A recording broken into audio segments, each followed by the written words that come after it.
Beautiful morning to you. Welcome to Mainland 98.3 FM, the sound of Lagos. My name is Jᴏɪᴜ Babalola. Thank you for joining us today as you are going to enjoy the privilege of great analysis, important conversations, information dissemination, and many other benefits as you listen to all of the programs that we have lined up for you today, the 25th of January 2024. Like I said, my name is Jᴏɪᴜ Babalola and you are listening to the Morning Express on Mainland 98.3 FM, the sound of Lagos. From 5 a.m. all the way to 11 a.m. we have different segments that constitute the Morning Express, all of which of course attends to whatever needs you might be looking for on radio, whether it be information, you want an opportunity to air your opinion on certain conversations, amongst many other things. I promise you we have segments to take care of those needs. Right now it's trends in the papers, and as you know, providing you with information, updating you with what is happening in the community and beyond is one of our primary functions as an organization, and that's what we do every morning from 7:40 a.m. all the way to 10 a.m. where we have a global view. But for now, let's focus on national stories as we look through our different dailies. The Guardian, the Punch newspaper and Vanguard newspaper are the papers we'll be reviewing as we go through trends in the papers. Don't forget that we're live on Facebook and on YouTube as we stream all of our programs on social media so that people have access to these programs as they air on radio. So if you don't have access to your radio, please go on social media, go to Facebook and YouTube, and you can be a part of the show. That also sort of gives you an opportunity to drop your submissions real time as we go through the programs. As for those of you who want to comment on the story as we're reviewing it, just go to Facebook, drop the comment there, and when it's time to take public submission, we can very well go back to your message and read it live on air. We're going to kick off conversations with the Guardian newspaper, and for conversation, of course, Fuhad Saheed will be joining us as we analyze these stories that have been reported on the front pages of our dailies. Fuhad Saheed, good morning to you. How are you doing today? Yeah, good morning, Jᴏɪᴜ. How are you doing? Very well, thank you. Fuhad, are you able to hear me properly? Yes, perfectly. All right, wonderful. We're starting with the Guardian newspaper, just like I said before, and we have the top story here on the front page of the Guardian being endless reviews. Amendments cost National Assembly 1 billion naira yearly. That is the headline. Now, for the riders, we have for 30 alterations, National Assembly spends 24.8 billion naira in 24 years. Lawmakers set for fresh rejig as state police, value-added tax, electoral reforms top agenda. So now let's look at the story in itself. The National Assembly is set for a fresh amendment to the Constitution, an exercise that has routinely cost the country an average of 1 billion naira yearly. The Guardian findings show that the review has been consistent in the last 24 years, with at least 30 alterations made to the 1999 Constitution at the cumulative cost of 24.85 billion.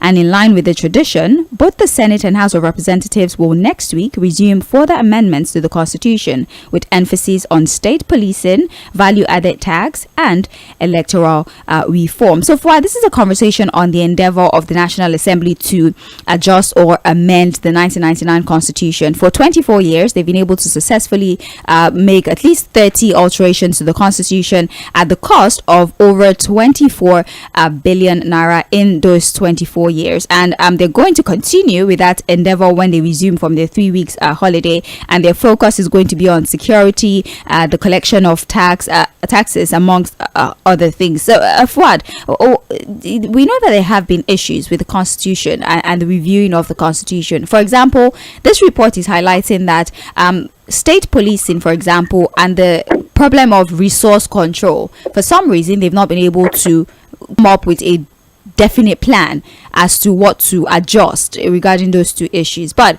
Fuad, would you say that the 24 billion that they've spent adjusting the Constitution in 24 years is justifiable with the results that we've seen so far? Well, Steve, again, I don't think it's justifiable because, again, that's like an average of 1 billion every year. We're trying to review, sections and parts of the Constitution. Now, again, there are two issues this report is bringing to the fore. One, the fact that, look, we have to spend a lot of money trying to think out with the Constitution and review it. The second one is the endless effort to review critical parts of the Constitution, to engender development, bring about good governance, and better the lives of ordinary Nigerians. Now, a lot of times, what you have is just a piecemeal approach. If you understand what I'm saying, you just take one or two things, and in trying to do all of that, paramount in the minds of a lot of our politicians are political considerations, ethnic considerations, and sometimes religious considerations. But the real thing that we're supposed to do with our constitution to engender real development, proper development that will bring about good governance, we have not been able to do. I remember when the current chief of staff was the speaker, that was the Ninth Assembly. I think we must say that despite what we may have against the Ninth Assembly, there were critical efforts made to review completely critical parts of the Constitution. I think there was about 44 items that was touched on. One of them, if you remember, is independence of the local government autonomy. Yeah, and the governors did not allow. So about 44 items, very critical. In fact, at that time, the even issue of state policing was on the table, and so many other items like that. Even it was later that we now went into a review of the Electoral Act, and it was a piecemeal approach. It was supposed to be a holistic process.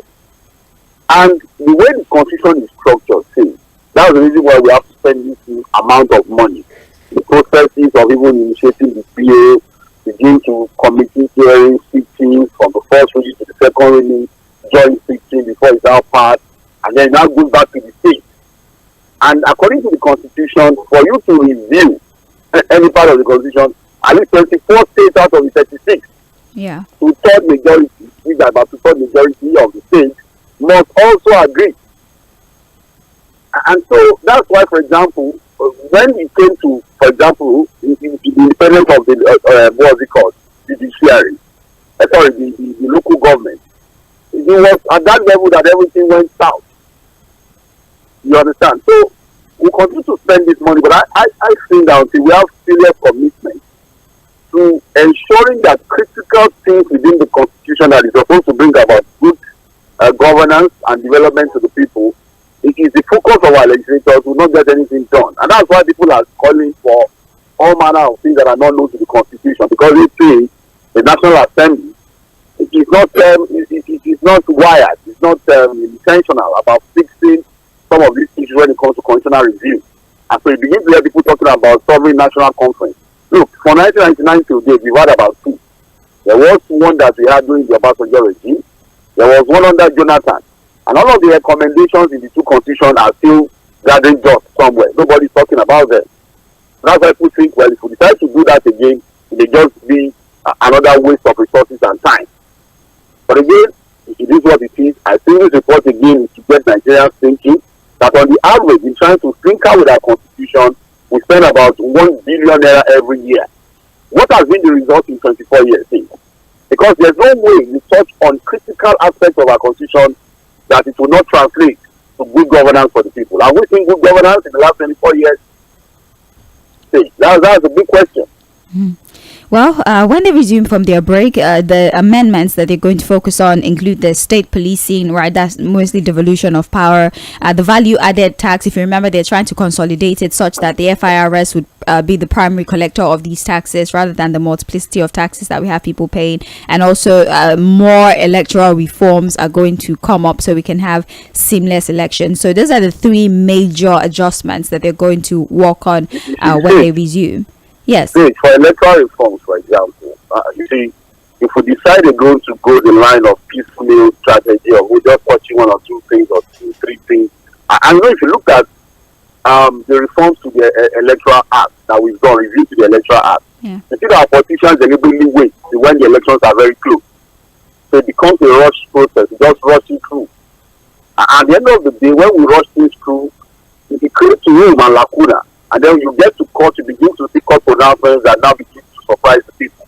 Because most of those amendments, people that have even done it, rush through the process, have not even understood what they are supposed to be. And then the lawyers who sit on it begin to pick loopholes from me, and then we run into trouble. So again, when it comes to the Electoral Act, for example, because the issue of VAT I'm sure the federal government and the state government would have to find a meeting point on that. Because again, you have state government who are saying that, look, they prefer that, look, the issue of VAT should be domesticated at the state level, while the federal government wants the status quo maintained. The issue of state policing is also a very, very big conversation. I'm not even sure that our politicians are committed to it completely. And then when you now talk about electoral reforms, I'm still saying that, look, what is supposed to guide electoral reforms in Nigeria? It's a recommendation that was made in 2008. That document is still there. And I can tell you that the things we discussed today as a problem with our electoral process, as we were captured, addressed, and meaningful solutions to solving the problem have been recommended by the Justice Mohammed led Electoral Reforms Commission. So until we look into that document, all these 1 or 2, 3 ideas, last minute rush through things we do with the Electoral Act, it's not going to work. Like with the last election, a lot of Nigerians were shocked when we thought IREF was going to be the solution. And then we got to court, the court told you that IREF was just a viewing portal. Like you go to watch a football match, it doesn't change anything. So we just hope that, we get our politicians to be more committed to doing the right thing. All right. Well, that is on page 6 of the Guardian newspaper. That's why you find information on the Constitution review and the amount of money that we're currently spending in reviewing said Constitution. Moving forward, we have here the CBN targets 21.4% inflation, says Naira is undervalued. That is the report. Now, the story itself says the Central Bank of Nigeria is looking at inflation rate of 21.4% under its inflation targeting regime, the governor of the Central Bank of Nigeria, Yemi Cardoso, said yesterday. Speaking at the 2024 macroeconomic outlook of the Nigeria Economic Summit, Cardoso explained that economic growth would also be aided by improved agricultural productivity and the easing of global supply chain pressure, which will benefit businesses by boosting consumer confidence and purchasing power. So, Fuad, the CBN governor, Yemi Cardoso, has a plan to reduce inflation from the 28.9 that we have right now to about 21.4, and their plan is to focus on agriculture as a primary source of revenue of some kind, and also to ease global supply chain pressure. And hopefully this plan is supposed to help us fix our inflation issue. Do you think focusing on agriculture can really take us from 28.9 to 21.4? I'm trying to see if there's a timeline, but I can't swipe through this report as fast. But what do you think about this plan? Well, of course, agriculture is supposed to be one of the areas we look into to diversify the economy. Apart from the opportunities for diversification of the economy, it's supposed to engender food security for the country, food sufficiency, and food security for the country. So, in itself, if we're able to activate our agricultural plans properly and implement it well, then we could be talking about, again, reduction in food inflation, and then, of course, it could trickle down to headline inflation. Again, with Yemi Cardoso, I listened to him yesterday saying, and this was a man that, from his body language, from what you're hearing from him, he seems really committed to really solving the problem. But whether you like it or not, the Buckner thought that is dead. Whatever happens with our economy, especially when it comes to monetary and fiscal policy, especially with what is happening to the Naira now, thought that is dead, and it's going to be his own record. Because again, you now see people saying that, during the PDP, before the APC came in, how was the PDP able to keep the Naira to less than 400, 300, blah blah blah, and all of that, and that these guys are coming now, and whether you like it or not, Yemi Cardoso is breaking all records. Not positively, whether we like it or not, at least under his watch. As we speak today, I think as of yesterday, the Naira hit 1,400 to $1. See, for people that are predicting that if we are not careful and quickly do something urgent, the Naira, before even the middle of the year, the Naira could hit $2,000. This is what we are already saying. And Mr. Yemi Cardoso is saying that, look, there's a lot of reforms that are coming. There are a lot of policies, both fiscal and monetary policies, to stabilize the Naira and then begin to ensure some meaningful gains against the dollar. Fuad. He's talked about the Yes, I'm with you. Yes, I should highlight this before you go on.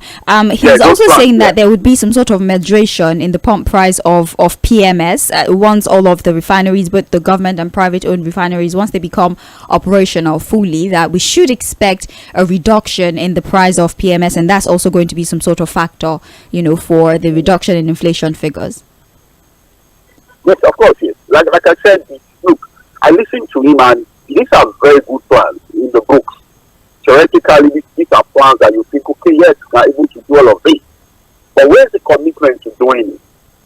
At implementation level, are we sure we are going to get full implementation? If you understand what I'm saying. In fact, one of the things he also said was that, look, now that we are going to be getting to the point where there will be serious reduction in the importation of PMS, we can then, of course, save some reasonable money, show up our reserves, and then, of course, firm up the naira against the dollar. Meaningful, fantastic idea, whether you like it or not.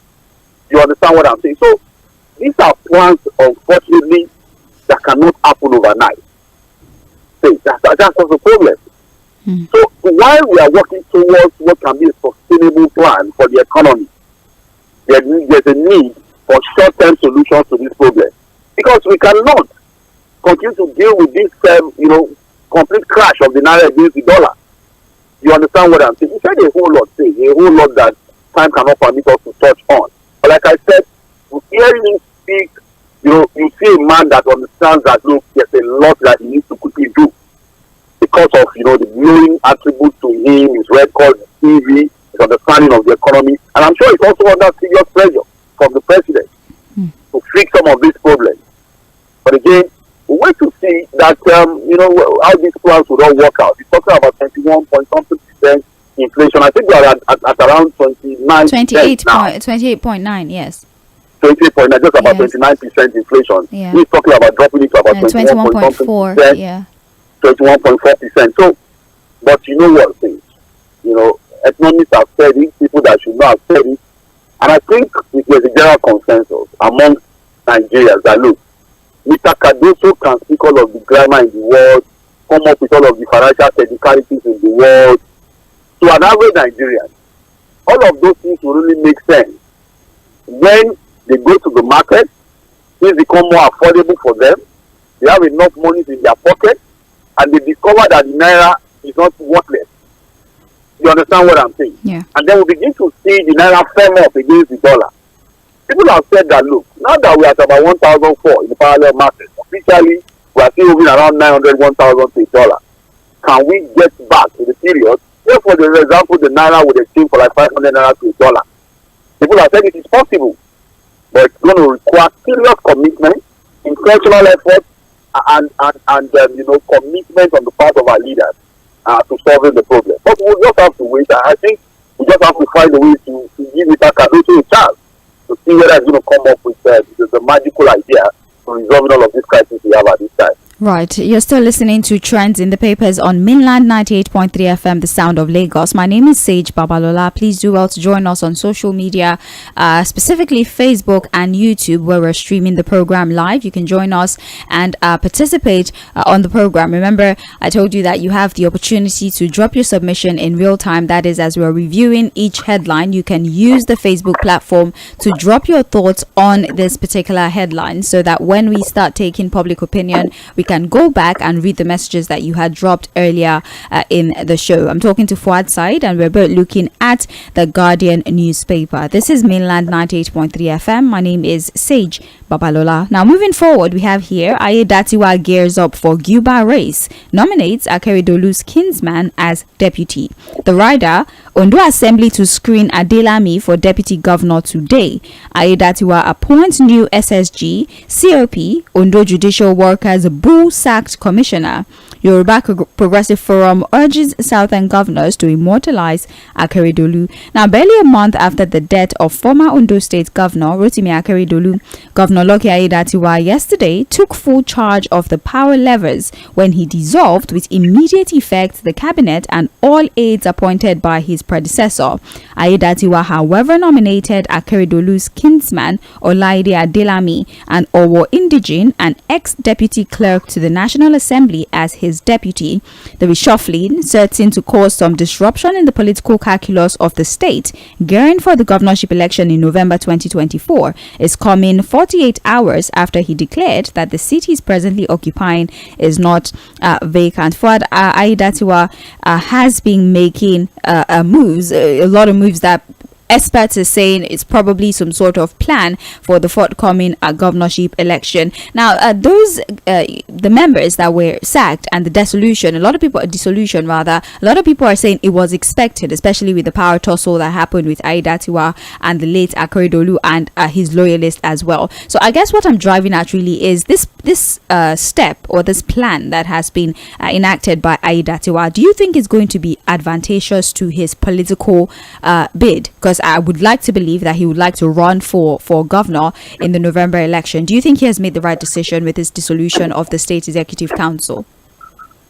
Well, again, Governor Aiyedatiwa now has to solidify his own political base. And so with the dissolution of the cabinet and appointment of new people, it's obvious that, look, he's preparing for his own political future. When I say political future, the elections are coming, the party primaries are near, and this is the time for him to now begin to find a way to solidify his base. He's from the riverine part of Ondo State, and what he has simply done again is that he has not chosen his deputy from Owo, the part, the area where the former governor comes from. That's what he has created from Owo. So he has chosen another Owo man as deputy. They need compensation for the Owo people.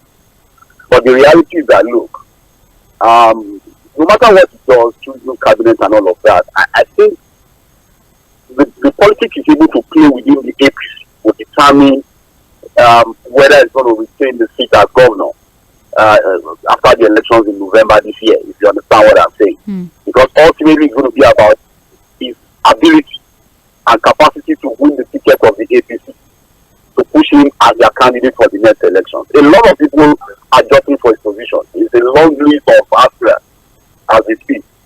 Some of them former commissioners, some of them immediate commissioners who have just been relieved of their job and all of that. So on those things, it's going to be interesting. But the good thing is that, look, we are done with the confusion of who is going to be the governor, not the governor, incapacitated, or not. I think the burial plans are starting today. The burial plans of the former governor. I think starts today. So, but the politics of Ondo State is still wide open. Too many speculations out there, too many projections and calculations out there. But there's nothing that we can hold on to for now until when it becomes clear as to what the APC, for example, wants to do, then what the PDP also wants to do. We are looking at the PDP. Who are they putting forward? What's their strategy? So I think it's too early to predict anything for now as far as Ondo State politics is concerned. We just have to wait and see. All right. More information on page 6 of the Guardian newspaper. Afenifere sacks Ayo Adebanjo as acting leader. The riders abrogates deputy leader position, constitute elders caucus to manage organization, tax Tinubu on restructuring, resuscitating dwindling economy, Lords DSS for checkmating Miyetti Allah's formation of group. At the Pan-Yoruba Social-Cultural Organization, Afenifere has abrogated the dual positions of acting leader and deputy leader within the group. With the development, Ayo Adebanjo will no longer serve as the mainstream Yoruba group's acting leader, while Reuben Fasanranti remains the organization's substantive leader. The former Yoruba group disclosed this in a communique issued at the end of its monthly meeting held at the country home of Fasanranti in Akure, Ondo State capital. Another part of this report that should be highlighted for us is that the group has also lauded the DSS for stepping in with the over 1,000 strong nomad vigilante group that was formed in Nasarawa State. The group is saying that Miyetti Allah should not have the authority to set up any vigilante group of over 1,000 members. And apparently this group is supposed to provide security for Fulani herders in Nasarawa State, as apparently they have been victim of attacks by indigenes of Nasarawa, amongst other things. So for this sack, is there any significant underlying message behind it? What exactly is with the sack of Ayo Adebanjo, and what also do you think of this vigilante group that was set up in Nasarawa and DSS deciding to step in? Well, again, let's first start with the leadership of Afenifere and what Afenifere has become in recent times. Well, there's been a lot of tussle between Babayo Adebanjo, Bafa Soroti. There was this tussle who is in charge, who is not in charge, who can speak for the group, who cannot speak for the group. I think that the elders of this group want to find a way to now bring in younger ones. If you understand what I'm saying, I think younger ones with new ideas, new initiatives, new mode of operation, new thinking are needed within our periphery. People who they can also mentor, take hand over the leadership of the group to them, so that there's that new vigor, seen from this socio-cultural group. Our periphery has been we grew up to this step, growing up with the end of our periphery and all of that, pushing the Yoruba agenda and interest, which is not a problem. But I think that the group needs to rejig itself. They need to rework that group so that it can become relevant. Because if you ask the average young man out there who is a Yoruba person, I doubt if they feel the relevance of that group again. So I think they need to rework the group so that younger people who have Yoruba extraction can begin to also key into the ideas and philosophy of the group. And I think these men have paid their dues as far as the group is concerned. And I think they need to hand over to younger people who cannot take it forward. Bring in technology, I don't know, asking, for example, apart from making the headlines and making the news, are they even engaging young ones on social media? Are they on X? Are they pushing their narrative? You understand what I'm saying? So, but that's on the leadership, and then, of course, the restructuring of the agenda of Afenifere. Now, on the issue of the SPR, the DSS, and all of that, yes, there were serious concerns when there was this suggestion by the SPR that they want to form a security outfit to protect herders and all of that. Look, we are in a period in our life as Nigerians where nobody trusts anybody. There's this distrust, and there's this high suspicion. Everybody is on the edge. Nobody trusts anybody again. I think ultimately for us to get out of these conversations of militia group, vigilante group, whether it's a Bubiagu, the reality is that, and that's why it's important that we look at reviewing the constitution to now begin to talk about state policing system and even community policing system, so that we have a structured security arrangement that can take care of the fears and security needs of people at the local level and by extension the entire country. So again, it is important that we discuss these things. The current security structure we have is too over-centralized, and that's the reason why it's not working. We need to domesticate our security arrangement, and that can only come from state policing and what's it called, community policing, so that we can do away with all of these ideas of militia group, vigilante group, taking, when not these things as us now begin to handle security matters. We are calling for anarchy. Well, the concern really, Fuad, was that this group in Nasarawa was not necessarily formed as a general security group. According to the report, it was formed to protect Fulani herders. When we're talking about insecurity, like in Plateau State with what happened, there was conversation that there were constant attacks on Fulani herders, and it's a possibility that what we saw was retaliation, by these herders. So the concern really was that the vigilante group was formed to protect the Fulani herders, and we don't know to what extent they will go, maybe even attack the indigenes in a bid to protect said Fulani herders. That was really the problem. There's always this back and forth. Like you said, sometimes they call it retaliatory move. Herders have attacked farmers, maybe and all of that, and then they say, cattle rustling to their people who attack herders, take over their cattle and all of that. But what I'm saying is that look, if there was proper policing system that can protect the herders themselves, would they be talking about forming their own security structure? That if we have, because normally, the first job as internal security is supposed to be the job of the police. So if we have a proper policing structure, farmers are well protected in their farms. where elders too are also well protected when they are doing their job. Nobody will be talking about the trying to form a militia, because again, if they form a security outfit, are they not going to bear arms? Right. They bear arms. Okay, so what it now means is that, okay, the will form their own security outfit in Nasarawa State. Farmers too will also form their own outfit because they need to bear arms.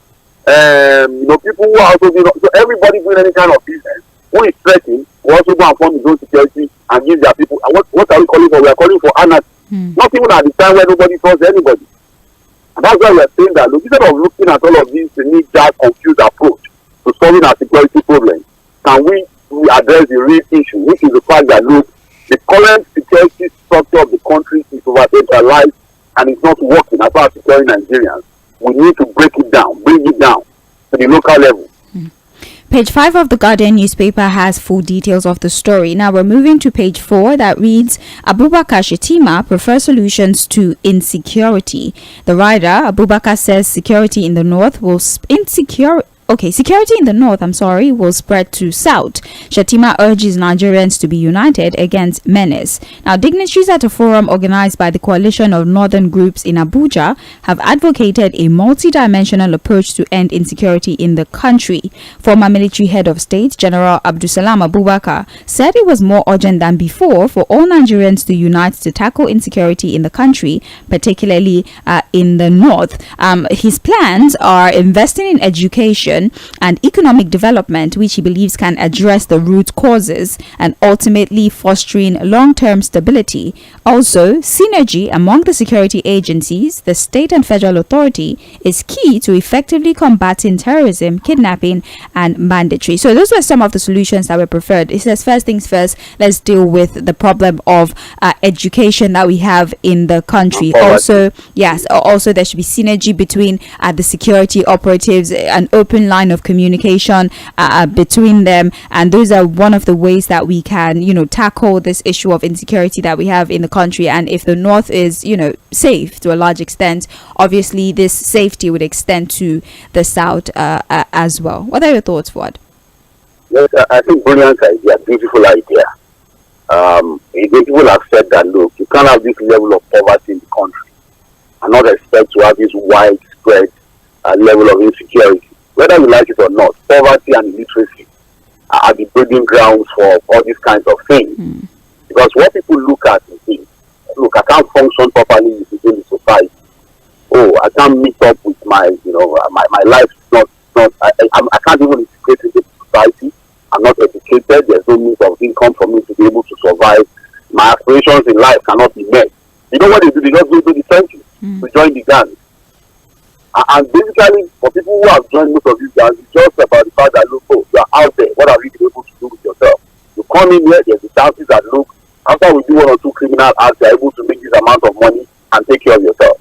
So they see that as a viable option instead of doing the legitimate things and then working with society and all of that. So it's important that, look, like they always say, the kinetic and non-kinetic approach to solving insecurity. And I think again, and that's why it's important for our political leaders to also pay attention to these things. This stealing, corruption, stealing everything. And at the end of the day, I said it, look, you are motivated to steal all of this money, but in which society do you want to function now after stealing all the money? A society where bandits are running amok, a society where kidnappers are on the floor, a society where there's nobody safe. So what's the benefit of all of the money you've stolen when you can't even live in peace within your society? Oh, you have to have 10, 20 more pools, you can't even sleep with your 2 high schools, and all of that. So it's important that they understand that, look, part of solving security problems in the country is ensuring good governance, education for the people, quality health care, tackling poverty. And that all of that cannot be done with this high level of corruption, with this mindset of the average politician to steal everything and anything available for the people. So that's to start with. The issue of synergy among security operatives is a conversation that will never end. But I think that if there's indeed lack of synergy amongst our operatives, it is a structural problem. And the structural problem is still the fact that, look, the command structure, for example, of the police is over-centralized. We need to break it down. The army too has become too involved with internal security. In fact, people say that the army is now overstretched. The job of the army normally is supposed to be territorial protection from external aggression. But now they are now too involved with internal security, which is not even their core job, their core mandate. And that's why we are saying that, look, now that we know that there's a structural problem with our security arrangement in the country, can we sit down as a people, you know, to deliberately solving the problem? And how do we solve the problem? We need to devolve this. You know, we are talking about the American structure. See, in America, for example, you have the FBI. You know, federal crimes, if there's anything, it's about jurisdiction. A crime is committed, they know when the FBI are supposed to come in. Then there's the state policing, and then you have the county police. You understand? And when there's a crime is committed, you see these three working in synergy. It is the person that gets there, takes over. If he knows it is not his own mandate, he holds forth for when the other person comes. And they are able to share intelligence, work together. In fact, sometimes when there's a serious crime, you see them addressing the press jointly. You see the local sheriffs, you see the state police, you see the FBI agents all coming together to address the press. And everyone knows their own job and function. They don't work at cross purposes. So that's what we are supposed to look at, so that, you know, we can run this country properly. What we are doing now is a completely quasi confused kind of structure in our politics and even in our political structure. Well, page 4 of the Guardian newspaper, you find more information. Finally, on the front page of the Guardian, Fuad, a rather sad one, as 30 people killed in Plateau amid curfew imposed on Mangu Council. It's ridiculous, Fuad, even in the midst of a curfew. This report actually insinuates that the bandits took advantage of the curfew, right? Because most of the men were deployed to the other local government area where there was an attack to protect them. So it sort of left Mangu a little bit vulnerable, and these bandits took advantage of that. They say 25 women and children were killed on the spot, but a total of 30 people were killed. Fuad, what exactly is it with Plateau State? We understand that insecurity is widespread, but the consecutive attack, this is about the third consecutive attack on Plateau State in different local government area. Is there something particularly that is going on in Plateau State that is acting as a catalyst to, you know, the widespread killing that we're seeing in the state? You know what, Sage? I think in the situation where we have spoken to, God knows how many persons from Plateau State. I mean, that's not ordinary people. You know, top politicians, people in government, commissioner for information, former speaker. And I try to listen to the people of Plateau, at least their leaders, the political leaders, the people that should know, experts, the people in the academics, and all of that. And when they talk about insecurity, and you try to listen to them to pick what the real, you know, when they say substance over form. So when they talk, I try to pick the substance of what they are saying, rather than all of the, you know, we have political war matches, blah, blah, blah, of this conversation. But what is the problem that you have asked me now? What exactly is going on in Plateau State? You know what, Sage? In trying to dig the substance of the matter, you get more confused. To start with, people have even questioned the idea of a curfew. Because again, there's a curfew and people are still killing people. How is that possible? Because what people feel is that when there's a curfew, security is heightened, personnel are deployed. But how do you declare a curfew? Because when you declare a curfew, it means that you have locked people up in their homes, they cannot come out. And then they remain in their home obeying the curfew, and then attackers come and slaughter them in their home.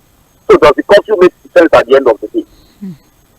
Because that's what people are saying, that look, they are beginning to even question the idea of curfew as declared by the government, when these beasts who go around killing people are still able to move freely and slaughter people in their home. And then you ask, what are these people looking for? These people who go into villages, communities, ransack and kill people. What exactly is their agenda? This is the question we thrown to people who are on ground there. They've not been able to give any tangible and meaningful answer. The last time the Commissioner for Information in Plateau State was talking, all he was just saying is that, look, those people should try to give this a chance. These are war merchants, blah, blah, blah. They should, you know, it sounded helpless. It looked helpless. You know, his statement showed complete helplessness and hopelessness. And so we ask ourselves, what exactly is going on in Plateau State? What are these guys looking for?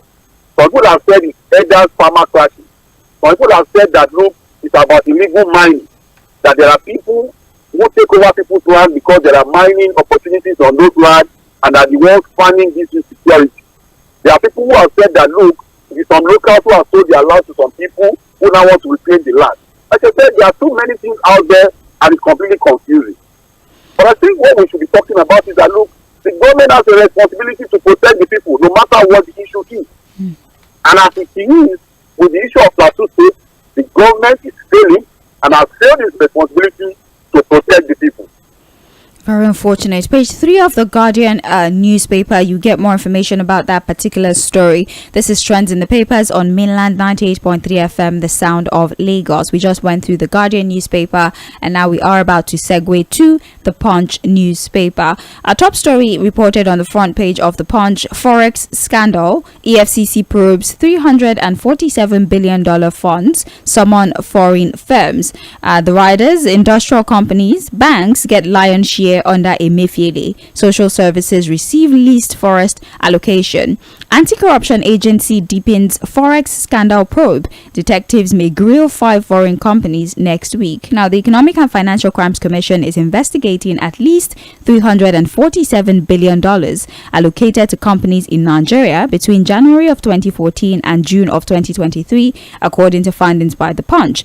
This came as fresh findings show that the anti-graft agency has extended its forex allocation probe to include some foreign firms operating in Nigeria.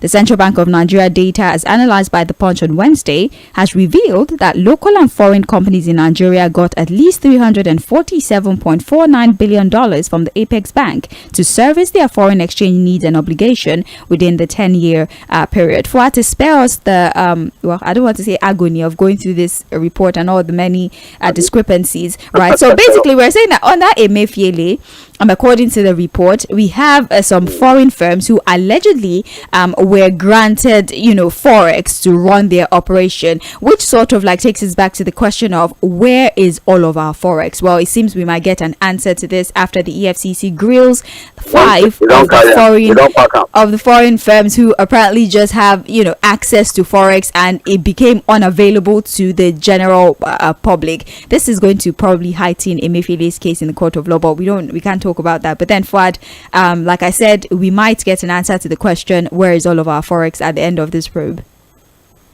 Well, again, if you listen to the Takadoso yesterday, he talked about prudent management of our foreign exchange earnings. In fact, he talked about the fact that I think there's now serious talk with the NNPC to ensure proper remittance of our forex to the CBN, so that we can properly monitor and also ensure we fix some of these problems that we are highlighted under Emefiele. Again, there are people who say that, look, it's all about media trial. Until Emefiele is taken to court, is prosecuted diligently, and then we are able to really unravel and then maybe get the conviction to still amount to media trial as far as Emefiele is concerned and what it is under the system. But whether we like it or not, the indications are there that a lot of fraudulent practices, a lot of shenanigans happen in the last admission of the CBN under Godwin Emefiele. But again, now that we know the problem, now that we are seeing what has led to some of the problems we are facing now, we are hoping that this particular government too, and this regime of Mr. Cardoso in the CBN will do away from such practices, will ensure that such leakages and loopholes are blocked, and will ensure we do the right thing. So that again, we can have some normalcy in our system. The economy can rebound. We can work again to firm up the naira against the dollar and have some form of stability in our forex market. But again, for people who have committed crime that we're able to identify and fish out like the EFCC is doing now, we are hoping that we can have some recovery of some of this money. We are also hoping that some of them will go to book, let them play the music. Let's see some diligent prosecution of this person so that it can serve as a form of deterrent going forward. Right. It's just ridiculous that we have foreign companies enjoying benefits that the average business owner in Nigeria is supposed to enjoy. You give us license, you don't give us forex, and then you find out that allegedly about 52 foreign companies are the ones who have they just have access to said forex. And it's anyways. It's a racket. Even locals too. People too. There are some local companies as well. Yeah. Yeah. Forex allocations even to the Jango company. Yeah. That's and some other people. That some of these things were done as a form of racket. It was just all a racket. But again, we'll wait to see what comes out of some of this EFCC investigation. Right. Page 31 of the Punch newspaper has the story. Now let's move on. We have PDP, Labour Party, asks questions on Tinubu's France private visits. Now the People's Democratic Party and the Labour Party on Wednesday has demanded an explanation as President Bola Tinubu departed Abuja for France on what the presidency described as a private visit. So Fuad, during Galale put out a statement, Tinubu travels to France and he'll be back in the first week of February, but he did not say what the president went there to do. But now there have been a lot of, conspiracy theories coming up. Like, for example, the spokesman for the Labour Party 2023 Presidential Campaign Council, Eunice Atanko, alleges that there is a hidden agenda for the trip, and also mentioned that the president might be sick, as there's been no explanation whatsoever for his decision to travel to France. I think this is about the third or fourth time that the president has been to France since he assumed office. Yeah, Fuad. When there's no full disclosure, you leave room for all manner of speculation, and you can't blame people for speculating. You can only tackle speculations and what have you when there's full disclosure. Again, you put out a statement and you say, "Oh, the president is going to France on a private visit." He's our president, and so why can't there be full disclosure? Oh, or maybe for medical reasons, or for this, for that. And it's going to be away for this number of things. But there's no full just of how do you define a private visit of a president of a nation? Not even at this time that people are expecting the president to be available on ground to begin to look at all of these issues. There are people who even tell you that, look, have you ever seen a father that will leave his home when the house is gone? We are still talking about continuous killing in Plateau State. And then the presidency tells us the president is going to France on a private visit. How do you rationalize that thing? You don't understand what I'm saying. I'm with you. We are still talking about, insecurity even in the LCT. There are insecurity challenges everywhere. The economy is on a free fall. The dollar at 1,400 in the parallel market. There's a crisis everywhere. Economic crisis, political crisis, social crisis, food crisis. And then the only thing they'll tell us that the president is going to France on a private visit. There's no full disclosure. And so will you blame the PDP and Labour Party for asking questions, or even ordinary Nigerians for asking questions? And this was the same thing we dealt with the Buhari government for 8 years. Now we have started it again. But again, it is what it is. As you said, what we do on this show is to get Nigerians thinking. Critical thinking is what we are talking about here now. And I think that the best way, if the government is serious about fighting speculation about some of these visits, continuous visits of the president to France, it's not full disclosure. Why does he keep visiting France? I'm sorry, the issue of private visits is not neither here nor there for me. But again, I think the PDP has a right, Nigerians have a right to know what exactly the president is going to do in France. Well, maybe when he gets back, he will explain to us. But it's on page 30. He will tell us. He will tell us when he's back, probably. It's on page 30 of the Punch newspaper. These are funded by government money, the people's money. Okay. You understand what I'm saying? As president, he's not going to spend his money for those visits. Well, he is the president. I mean, probably it's for national. Maybe he's to go discuss national issues. We don't know. Maybe when he comes back, he can tell us. The president is going to France, so he's meeting business people. He's meeting. Okay, what's the big deal about disclosing if it's about national interest? So what's the big deal? What's so special about disclosing what is in France? What they are going to France to do? If it's about national interest. Anyways, and if it's anything personal, there are ways you put out information. Okay, well, his medical routine is so is going back again to France for his medical routine. It's not a problem, but this idea of trying to manage information creates more problems. Right. All right, at page 30 of the Punch newspaper, I'm going to have to read through the remaining headlines as we're now out of time. We have 4 billion naira theft. EFCC lines up 15 witnesses against Obia. No, that's the former Anambra State governor who apparently diverted the security votes that he got to private accounts. The matter is still in court, and the EFCC has lined up 15 witnesses against the former Anambra State governor, Willie Obiano. We also have here FIRS projects 19 trillion naira revenue in 2024. CBN fan relocation. Presidency, others tackle Undume. Ondo Assembly screens new deputy governor as Aiyedatiwa sacks cabinet. We have 10 Ibadan explosion victims still missing. Residents Association says. Fenferry demands state police scraps Adebanjo's leadership title. That's it for Punch newspaper. For Vanguard, I beg your pardon, we have Play 2. Gunmen defy curfew, kill over 30, raise houses. They burnt the market, the mango market. They burnt it to the ground. That is another thing that they did. Now, something has to be done in practice. I mean, you know what? Say there are people that will say, "Oh, this is politics." This has become too much than politics for me. I'm sorry. How can people be this callous because of their political interests? What are they looking for? Well, really, if it's about politics, then this has become something else completely. Right. We have to take a commercial break. We'll be back at 8:40 a.m. for Mainland Focus. Is Open Mic Thursday, and you know what happens on Open Mic Thursday. If you don't, I'll tell you after this commercial break. My name is Jᴏɪᴜ Babalola. This is the Morning Express on Mainland 98.3 FM.